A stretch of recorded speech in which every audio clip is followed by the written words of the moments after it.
सभी को नमस्कार, जय राधा माधव। स्वागत है आप सभी का दीपक एजुकेशन ऐप पर। मैं दीपक यादव और आप हैं मेरे साथ इस सेशन में, जो हमारा आरपीएससी ग्रेड फर्स्ट का हिस्ट्री का जो सिलेबस है उस सिलेबस पर चर्चा करने के लिए। तो आरपीएससी का सिलेबस जो है, देखो, हम आरपीएससी के किसी भी एग्जाम की तैयारी करें, सबसे पहली चीज ये है कि सिलेबस हमारे दिमाग पे छपा हुआ होना चाहिए। थोड़ा बहुत हम सिलेबस को समझें भी, ना केवल सिलेबस को पढ़ें हम कि पेज निकलवा के हम उनको पढ़ें, उनको थोड़ा सा समझें। तो अब हम सिलेबस पर चर्चा शुरू करते हैं।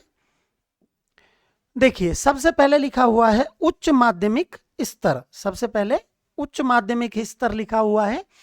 तो ये जो उच्च माध्यमिक, ये जो टॉपिक नीचे दिए गए हैं जिन पर हम सबसे पहले चर्चा करने वाले हैं, ये हमें उच्च माध्यमिक स्तर तक पढ़ने हैं। मतलब बहुत ज्यादा डीप नहीं जाना है, हमें रिसर्च नहीं करना है, हमें केवल्य प्राप्त नहीं करना है, ना ही गौतम बुद्ध की तरह संबोधि प्राप्त करना है। तो देखो, जो सिलेबस में लिखा हुआ है कि प्राचीन भारत के स्रोत, प्राचीन भारतीय इतिहास के स्रोत।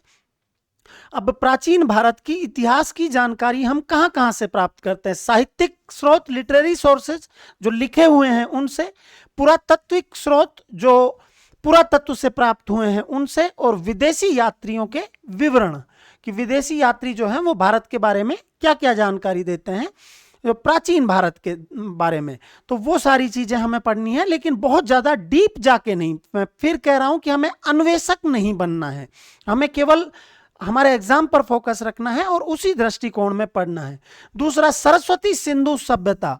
प्रारंभ में सिंधु घाटी सभ्यता जो थी, हड़प्पा सभ्यता, उसका नामकरण इसलिए हुआ कि उसकी पहली साइट हड़प्पा खोजी गई थी, तो इसलिए उसका नाम हड़प्पा पड़ गया।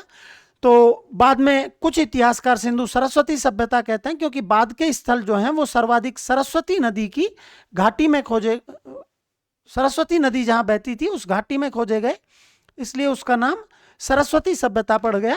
तो उसकी उत्पत्ति, विस्तार, पतन, उन सब के बारे में हमें पढ़ना है, ठीक है। फिर महाजनपद काल, मगध का उदय। 16 महाजनपद थे। अंगुत्तर निकाय, भगवती सूत्र, ये ग्रंथ जानकारी देते हैं कि भारत 16 महाजनपदों में बटा हुआ था। उनमें से एक था मगध। धीरे धीरे सारे किसी में समाहित हो गए, मगध में समाहित हो गए। हर्यक वंश, शिशुनाग वंश और नंद वंश।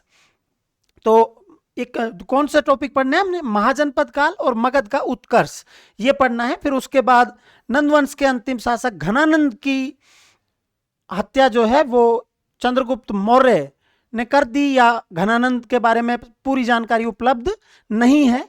तो चंद्रगुप्त मौर्य ने महान मौर्य साम्राज्य की स्थापना की। उस साम्राज्य की स्थापना, उसका विस्तार चंद्रगुप्त के बारे में, चंद्रगुप्त के काल में ही काफी विस्तार हो गया था। दक्षिण से लेके, उत्तर से लेके और दक्षिण तक हिमालयी क्षेत्र के राजा पवर तक ने उसकी अधीनता स्वीकार की थी।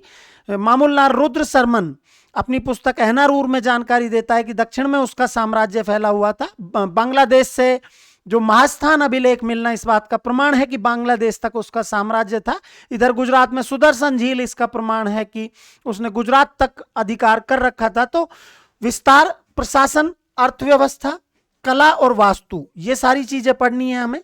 अब उसके बाद आगे देखते हैं। फिर हमें पढ़ना है दिल्ली सल्तनत। अब देखिए, दिल्ली सल्तनत हमारे उच्च माध्यमिक स्तर तक पढ़ना है, और हम क्या करते हैं कि उस पर रिसर्च करना शुरू कर देते हैं। वहां फिर यही नहीं समझ आता कि किसने किसको कहां कत्ल कर दिया। तो हमें पढ़ना है कि सल्तनत व्यवस्था के दौरान विस्तार, प्रशासनिक व्यवस्था, सैन्य संगठन, भू राजस्व और इक्ता व्यवस्था, यह हमें पढ़ना है। प्रादेशिक शक्तियों का उदय और भारत में औपनिवेशिक शासन की स्थापना। 1757 में प्लासी जीता था, और उसके ठीक 100 साल बाद 1857 में भारतीय अंग्रेजों के शासन से इतने त्रस्त हो गए, इतने परेशान हो गए कि उन्होंने क्रांति या विद्रोह कर दिया। ये सारी चीजें हमें पढ़नी है। ब्रिटिश सर्वोच्चता का विकास, 1857 का विद्रोह हमें पढ़ना है, उसकी प्रकृति, घटनाएं, महत्व और परिणाम, ये सारे बिंदु पढ़ने हैं। यूरोप में पुनर्जागरण और धर्म सुधार। देखिए एक चीज कि वर्ल्ड हिस्ट्री जो हमारा है, अब वो विश्व का इतिहास नहीं है, वो आधुनिक भारत, आधुनिक विश्व का इतिहास है। या हम यूं कहें कि वो आधुनिक यूरोप का इतिहास है, क्योंकि दुनिया का रंगमंच कहां रहा है? यूरोप ही रहा है, वहीं से सारा सब कुछ ऑपरेट हुआ है। तो ये हमें पढ़ना है। धर्म सुधार पढ़ने हैं, कौन से धर्म में? ईसाई धर्म में प्रमुख रूप से, कि कैथोलिक संप्रदाय था, बाद में मार्टिन लूथर एक बड़ा संघर्ष करते हैं और प्रोटेस्टेंट संप्रदाय अस्तित्व में आता है। तो ये हमें पढ़ने हैं उच्च माध्यमिक स्तर तक। पहला और दूसरा विश्व युद्ध हमें पढ़ने हैं, उनके कारण पढ़ने हैं, घटनाएं क्या क्या हुई और उनके परिणाम क्या रहे, उन विश्व युद्धों के परिणाम क्या रहे, ये हमें पढ़ने हैं। राष्ट्र और संयुक्त राष्ट्र संघ ये पढ़ना है। फिर राजस्थान के प्रमुख पुरातत्व स्थल, राजस्थान की सारी आर्कियोलॉजिकल साइट्स हमें पढ़नी है। राजस्थान में राजपूत राजवंशों का उदय, गुहिल, गुर्जर प्रतिहार, राठौड़, चौहान और कछवा, कुल मिला के ये है कि राजस्थान के लगभग सारे राजवंश हमने पढ़ने हैं। राजपूत प्रतिरोध, पृथ्वीराज थर्ड ने मोहम्मद गोरी जो है उससे संघर्ष किया। रणथंभौर के हमीरदेव चौहान अलाउद्दीन से संघर्ष किया। रावल रतन सिंह अलाउद्दीन से संघर्ष किया। कानड़देव जालोर अलाउद्दीन से संघर्ष किया। सांगा ने बाबर से संघर्ष किया। मालदेव का शेर शाह से संघर्ष रहा। चंद्रसेन और महाराणा प्रताप का जलालुद्दीन मोहम्मद अकबर से संघर्ष रहा। तो राजपूतों ने जो प्रतिरोध किया वो हमें पढ़ना है। फिर उसके बाद पूर्व और आद्य इतिहास, पुरापाषाण युग, मध्यपाषाण युग और नवपाषाण युग, ये पढ़ने हैं हमें। फिर जो सिंधु सभ्यता थी और जो नवपाषाण काल था उसके बीच का जो संक्रमण काल था, वहां ताम्र पाषाणिक संस्कृतियां आई, जिसके सेंटर पॉइंट जो रहे जहां जहां तांबा मिलता था, जैसे राजस्थान में गणेश्वर, आहड़, ये संस्कृतियां। मालवा क्षेत्र में कायथा, एरण, महेश्वर, ये जो स्थल थे वो। और फिर महाराष्ट्र क्षेत्र में जोरवे संस्कृति जो विकसित हुई थी वो हमें पढ़नी है। उसके बाद वैदिक युग, वैदिक साहित्य हमें पढ़ना है।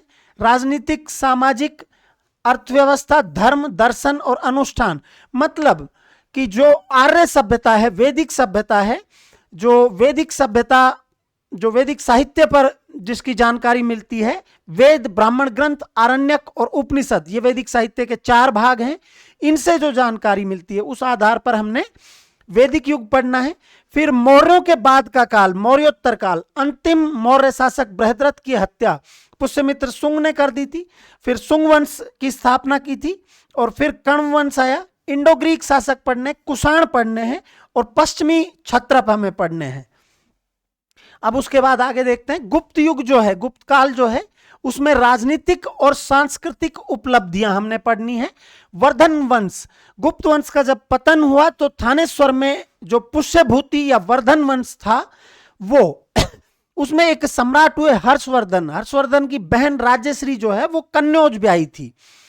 अब कन्नौज के शासक ग्रहवर्मा के साथ उनका विवाह हुआ था, ग्रहवर्मा की हत्या हो गई।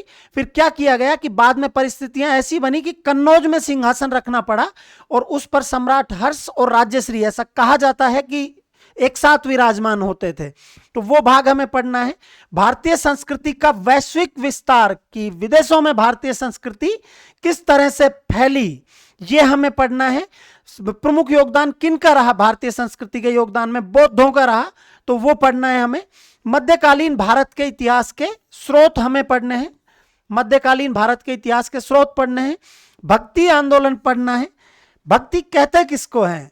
सबसे पहली चीज तो भक्ति की परिभाषा, अगर आप एनसीईआरटी ढूंढेंगे तो बहुत आसानी से मिल जाएगी आपको, और बड़ी बेहतरीन परिभाषा, कि परमात्मा से साक्षात्कार स्थापित करने का वो माध्यम जिसमें कोई भी मध्यस्थ ना हो या बिचौलिया ना हो, उसे हम क्या कहते हैं? भक्ति कहते हैं। तो भक्ति आंदोलन पढ़ना है और सूफीवाद पढ़ना है हमें, सूफी आंदोलन पढ़ना है। मुगल साम्राज्य पढ़ना है, राज्य, राजनीति, धार्मिक, उत्तर पश्चिम और मध्य एशिया, इनके लिए मुगलों की जो नीतियां रही, किन किन सभी शासकों ने अलग अलग नीतियों का अनुसरण किया, तो वो हमने यहां पर पढ़ना है। फिर उसके बाद मराठों का उदय, जैसा कि इतिहासकार ग्रांड डफ ने कहा है कि मराठों का उदय एक आकस्मिक अग्निकांड की तरह हुआ, वो एकदम से आए और भारतीय राजनीति में छा गए। छत्रपति शिवाजी महाराज की उपलब्धियां पढ़नी है। मराठों का इतिहास 1680 से 1761, मतलब पानीपत का तीसरा युद्ध, अहमद शाह अब्दाली वर्सेस मराठे, वहां तक पढ़ना है। फिर भारतीय संविधान का विकास कहां से कहां तक? 1773 के रेगुलेटिंग एक्ट से 1950 तक, यह हमें पढ़ना है। औपनिवेशिक शासन का आर्थिक प्रभाव, जो ब्रिटिश शासन था उसका भारतीय अर्थव्यवस्था पे क्या प्रभाव आया। हम पढ़ते हैं कि कभी अंग्रेज जो है वो सूती कपड़ा और मसाला लेने भारत आए थे और एक स्थिति ऐसी आई कि उन्होंने भारतीय बाजारों को अपने सूती कपड़े से भर दिया, अपने वहां बने कपड़े से भर दिया। विलियम बेंटिक ने कभी कहा था कि भारत के बुनकरों की हड्डियां भारत के मैदानों में बिखरी पड़ी हैं। जॉन सुलिवान ने कभी कहा था कि हमारी प्रणाली एक स्पंज की तरह काम करती है, हम गंगा के किनारे से नमी सोख देते हैं और थेम्स नदी के किनारे बारिश करते हैं। भू राजस्व बंदोबस्त हमें पढ़ना है, जो प्रमुख व्यवस्थाएं रैयतवाड़ी, महालवाड़ी, स्तमरारी, रैयतवाड़ी, महालवाड़ी और स्तमरारी या स्थायी बंदोबस्त जो कॉर्नवालिस ने लागू किया था वो हमें पढ़ना है। औद्योगिकीकरण ब्रिटिश काल में जो हुआ, धन निष्कासन सिद्धांत, ड्रेन ऑफ वेल्थ थ्योरी जो दादा भाई नौरोजी ने प्रस्तुत किया था वो हमें पढ़ना है कि भारत से एक निश्चित मात्रा में पैसा लगातार ब्रिटेन जा रहा है और भारत निरंतर गरीब होता जा रहा है। 19वीं और 20वीं सदी में सामाजिक और धार्मिक सुधार जो आंदोलन चले वो हमें पढ़ने हैं। तीनों ही कालों में समाज और धर्म सुधार हुए। प्राचीन काल में वैदिक धर्म जो था, जब उसमें आडंबर आ गए, कुरीतियां आ गई, तो फिर जो धर्म सुधार है वो हुआ, उसे हम धार्मिक क्रांति कहते हैं। बौद्ध और जैन जो है वो प्रभावशाली हुए। मध्यकाल में जब समस्याएं आ गई तो भक्ति और सूफी आंदोलन हुआ। ऐसे ही आधुनिक भारत में जब समस्याएं आ गई तो समाज सुधारकों का उदय हुआ, जैसे राजा राम मोहन राय, स्वामी दयानंद सरस्वती, स्वामी विवेकानंद, डेरोजियो, आत्माराम पांडुरंग, दादा भाई नौरोजी, इन सभी के।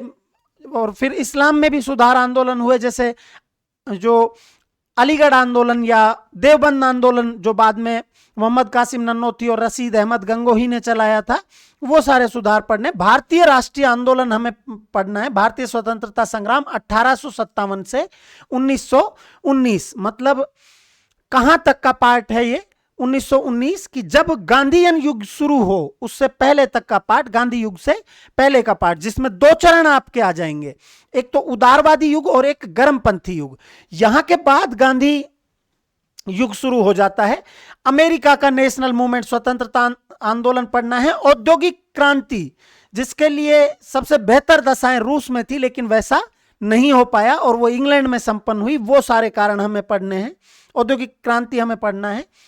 फिर 1789 की फ्रांसीसी क्रांति, फ्रांस जिसने समस्त यूरोप को प्रभावित किया, और उस क्रांति के पुत्र के रूप में उदय हुआ नेपोलियन बोनापार्ट का, लेकिन वो पुत्र जो पैदा होते ही अपनी माता को निगल गया। तो ये क्रांति पढ़नी है हमने। इटली और जर्मनी का एकीकरण हमने पढ़ना है। बिस्मार्क और जो जर्मनी के एकीकरण में सर्वाधिक योगदान बिस्मार्क का रहा, तो ये सारा एकीकरण पढ़ना है। फिर रूस की क्रांति पढ़नी है 1917 ईस्वी। 1857 के विद्रोह में राजस्थान की भूमिका क्या रही, मतलब राजस्थान में 1857, सीधी सी बात है, वो हमें पढ़ना है। राजस्थान में आदिवासी और किसान आंदोलन हमें पढ़ना है। मुगल राजपूतों के संबंध पढ़ने हैं, जैसे मानसिंह, बीकानेर के राजा राय सिंह, अकबर के दो सबसे विश्वास पात्र अगर कोई राजपूताना में थे तो वो कौन थे? मानसिंह और राय सिंह। मिर्जा राजा जयसिंह पढ़ना है। जोधपुर महाराजा जसवंत सिंह हमें पढ़ना है इस उच्च माध्यमिक स्तर तक। फिर हमारा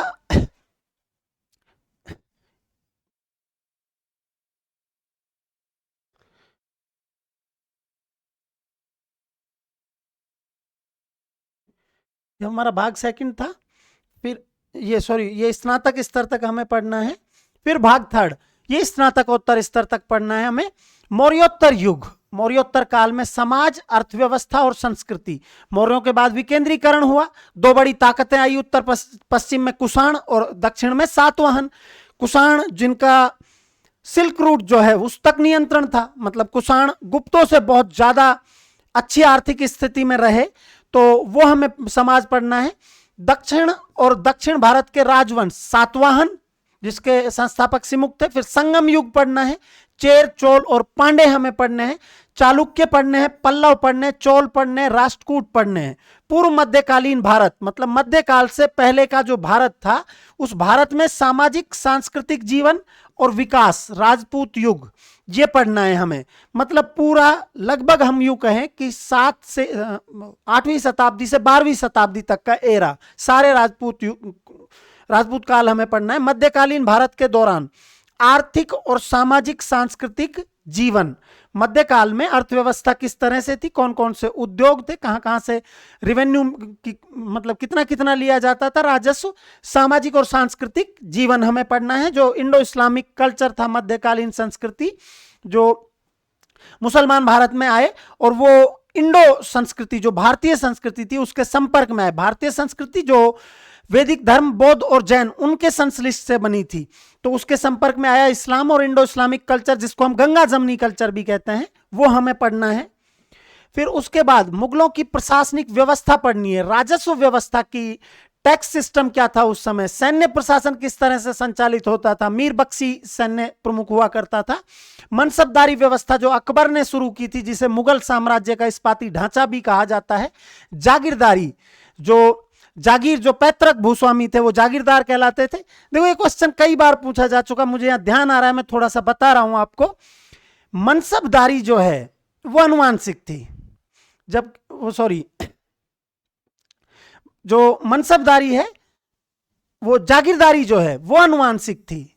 अब ये कई बार क्वेश्चन दिया जाता है, 4 कथन दिए जाते हैं और उनमें से पूछा जाता है कि जागीरदारी अनुवांशिक थी, एक कथन होता है अनुवांशिक नहीं थी, जबकि जागीरदारी अनुवांशिक थी, क्योंकि पैतृक भूस्वामी जो थे वो जागीरदार थे, मतलब जिनके पूर्वजों की जमीन थी वो जागीरदार थे, तो उनकी जमीन उन्हीं के पास थी, तो ये वंशानुगत थी जागीरदारी। सामाजिक सुधार और भारत में दलितों और महिलाओं का उत्थान, ये हमें पढ़ना है। वही समाज और धर्म सुधार, भारत में दलित उत्थान कार्यक्रम, जैसे ज्योतिबा फुले का योगदान रहा, या जो ज्योतिबा फुले का जो योगदान रहा, और रामास्वामी नायंकर पेरियार का योगदान रहा, डॉक्टर भीमराव अंबेडकर का योगदान रहा, वो सारे हमें पढ़ने हैं। 17वीं सदी में शिक्षा और प्रेस का विकास, 19वीं सदी में सॉरी शिक्षा और प्रेस का विकास, ये हमें पढ़ना है। एक गांधी का युग, गांधी युग और राष्ट्रीय आंदोलन, मतलब कौन कौन सा टाइम, कब से कब तक का टाइम, 1919 से 1947 तक का टाइम, वहां तक का टाइम जहां जवाहरलाल नेहरू ने अपना प्रसिद्ध भाषण दिया था ट्रस्ट विद डेस्टिनी, कि वर्षों पहले हमने भाग्यवधु के लिए जो सपना देखा था वो आज पूरा होने जा रहा है। आज जब संपूर्ण विश्व चैन की नींद सो रहा होगा तो भारत स्वतंत्रता की सांसें ले रहा होगा, वो हमें पढ़ना है। जवाहरलाल नेहरू पढ़ना है, सुभाष चंद्र बोस हमें पढ़ने हैं, मौलाना अबुल कलाम आजाद हमें पढ़ने हैं, वल्लभ भाई पटेल पढ़ने हैं, चक्रवर्ती राजगोपालाचारी पढ़ने हैं, राजेंद्र प्रसाद हमें पढ़ने हैं, भीमराव अंबेडकर हमें पढ़ने हैं, और राष्ट्रीय आंदोलन में भूमिका और उनका योगदान, ये हमें पढ़ना है। फिर उसके बाद जर्मनी में नाजीवाद और इटली में फांसीवाद, ये पढ़ना है। अरब देशों का नेशनल मूवमेंट जो है वो पढ़ना है, अफ्रीका का नेशनल मूवमेंट और दक्षिण पूर्वी एशिया का राष्ट्रीय आंदोलन जो वहां पर चले वो पढ़ने हैं। 1949 की चाइनीज क्रांति पढ़नी है हमें, चाइनीज रिवॉल्यूशन पढ़ना है। राजस्थान के इतिहास के स्रोत, पुरातत्व, अभिलेख, साहित्यिक स्रोत, ये हमें पढ़ने हैं। राजस्थान में सामाजिक परिवर्तन और राजनीतिक जागृति, ये पहले भी आया था कि राजस्थान में सामाजिक परिवर्तन आए। अंग्रेजों ने क्या किया कि यहां जो इस तरह का सिस्टम बनाया भारत में, उसका परिणाम यह हुआ कि उन्होंने जमीन को खरीदने बेचने की वस्तु बना दिया, और भारत का सामाजिक ताना बाना जो संयुक्त परिवारों पर निर्भर था वो बिखर गया। राजनीतिक जागृति जो राजस्थान में आई, आर्य समाज का एक बड़ा योगदान रहा, 1857 का बड़ा योगदान रहा। दूसरा, ऐसे व्यक्तित्व पैदा हुए कि जिन्होंने राजनीतिक जागृति में योगदान दिया। राजस्थान का एकीकरण हमें पढ़ना है और इसके 7 चरण जो हैं वो हमें पढ़ने हैं। फिर उसके बाद राजस्थान की कला, वास्तुकला और पेंटिंग मतलब चित्रकला, ये हमें पढ़ना है। तो ये जो सिलेबस था ये आरपीएससी ग्रेड फर्स्ट का सिलेबस था जिस पर हमने चर्चा की। ये सिलेबस आप निश्चित रूप से पहले तो अच्छे से समझें और फिर उसके बाद अपनी तैयारी अभी से शुरू करें।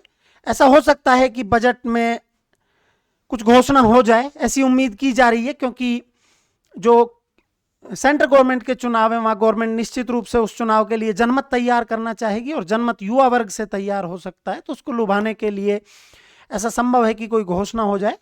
तो ये जो आपका सिलेबस है फर्स्ट ग्रेड का, इसका जो बैच है वो दीपक एजुकेशन हब जो एप्लीकेशन है वहां पर स्टार्ट किया गया है। कुछ क्लासें अभी हुई हैं, तो वहां पर ये बैच स्टार्ट किया गया है। अगर आप ऐसा सोचते हैं कि हम इस तैयारी में आपके सहयोगी रहें और आपको अच्छा कंटेंट प्रोवाइड कराएं, और आपको निश्चित रूप से ऐसा कंटेंट प्रोवाइड कराया जाएगा कि जितना कट ऑफ जाएगा उससे ऊपर हम नोट्स में से लाइन टू लाइन जो है वो आपको विद एविडेंस लास्ट में प्रस्तुत कर देंगे। तो अगर आप ऐसा सोचते हैं कि हम आपके सहयोगी रहें आपकी तैयारी में, तो आप वहां से ऐप परचेज कर सकते हैं। इन सारे टॉपिकों के एमसीक्यूज जो हैं, जो क्वेश्चन आंसर, जो महत्वपूर्ण क्वेश्चन है, आपका प्रैक्टिस जो है वो YT पे कराया जाएगा, यूट्यूब पे कराया जाएगा निःशुल्क। तो दीपक एजुकेशन हब ऐप आप डाउनलोड करें, टेलीग्राम चैनल ज्वाइन करें। तो इससे आगे की चर्चा नेक्स्ट सेशन में। जय हिंद, जय भारत, जय राधा माधव। सारे लिंक्स जो हैं वो आपको डिस्क्रिप्शन में दिए हुए हैं। Thank you.